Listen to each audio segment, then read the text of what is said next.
नमस्कार. स्वाभिमानी TV news चॅनलच्या बातमीपत्रात आपलं स्वागत. Hello headlines. महामंडळ विभागाची दिशाभूल करून फसवणूक करणाऱ्या अधिकाऱ्यांवर कारवाई करा. रिपब्लिकन सेनेचे जिल्हा प्रशासनाला निवेदन.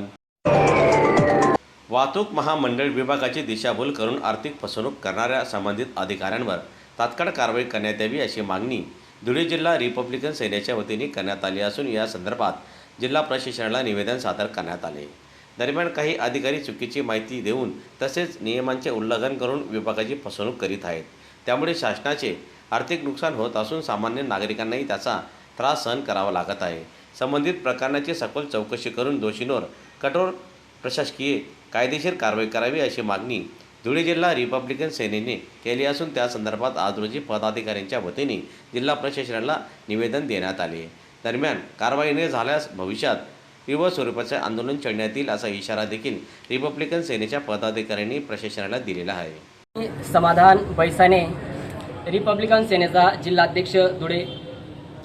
गेल्या बऱ्याच महिन्यापासून मी MSRTC धुळे यांच्या विरुद्ध 7 मे 2026 पासून बेमुदत भजने धरणे आंदोलन चालू केलेलं आहे आणि आज 8 दिवस झाले, परंतु आज एकही शासकीय अधिकारी कर्मचारी किंवा MSRTCचा म्हणा किंवा कलेक्टर म्हणा कुठलाही शासकीय अधिकारी कर्मचारी आमच्यापर्यंत दखल घेण्यासाठी आलेला नाहीये. आपण बघू शकता उन्हाचं तापमान इतकं मोठं आहे, 46-45च्या अंशावर आहे, तरी सुद्धा हे शासकीय अधिकारी कर्मचाऱ्यांना थोडीफार सुद्धा काही वाटत नाही का जे काही आंदोलनासाठी स्थळ दिलं जातं त्या ठिकाणी एक डिपार्टमेंट सुद्धा व्हिजिटला येत नाही. एवढं मोठ्या प्रमाणावर म्हणजे आम्ही भ्रष्टाचार बाहेर काढण्याकामी आम्ही बाहेर बसलेलो असतो, परंतु शासकीय अधिकारी कर्मचारी कुठलीही दखल न घेता माय पॉवर मध्ये फक्त त्यांचा पदाचा उपयोग करत असतात. माझं या शासनाला फक्त एवढंच सांगणं आहे की जो कोणी न्याय मागण्यासाठी बसलेला आहे तर त्याची एक निदान 24 तासात 2-4 दिवसात त्याची दखल घेण्यासाठी जायला पाहिजे, यायला पाहिजे, ही माझी अशी विनंती आहे. मी MSRTCच्या विरुद्ध जवळपास 7 महिन्यापासून हे गोष्टी करीत आहे, परंतु मला कुठल्याही पद्धतीचा न्याय भेटलेला नाही.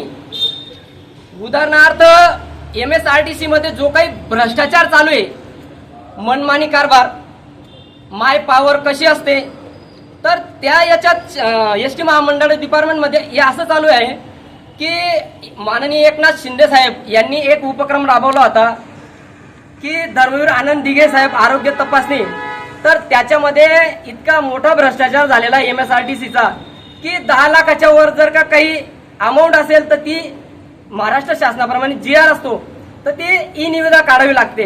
परंतु अशी यांनी कुठलीही उपक्रम न राबवता यांनी डायरेक्ट परस्पर तो अंजना हॉस्पिटलला ते पैसे ट्रान्सफर करून दिले आणि तो भ्रष्टाचार उघडकीस आम्ही काढलेला आहे. परंतु कुठल्याही अधिकारीवर ते कारवाई करत नाही, उलट ते असं म्हणत आहे की कुठलेही असा भ्रष्टाचार आमच्या हस्तक्षेपमध्ये झालेला नाही. दुसरी गोष्ट, महानगरपालिकेची सार्वत्रिक जी निवडणूक चालू होती त्या निवडणूकमध्ये आचारसंहितेचा भंग केला, आचारसंहितेअंतर्गत बदली केली, ते ऑर्डर आणि कार्यमुक्ती आदेश आम्ही दिला, तरी सुद्धा ते म्हणतात की यांनी अशी कुठलीही पद्धतीची बदली झालेली नाहीये. माझं फक्त यांना हेच म्हणणं आहे MSRTCला का तुम्हीच चुक्या करत आहात आणि तुम्हीच कारवाई करत आहात आणि तुम्हीच आवाज देऊन तुम्ही निर्दोष होतात. मी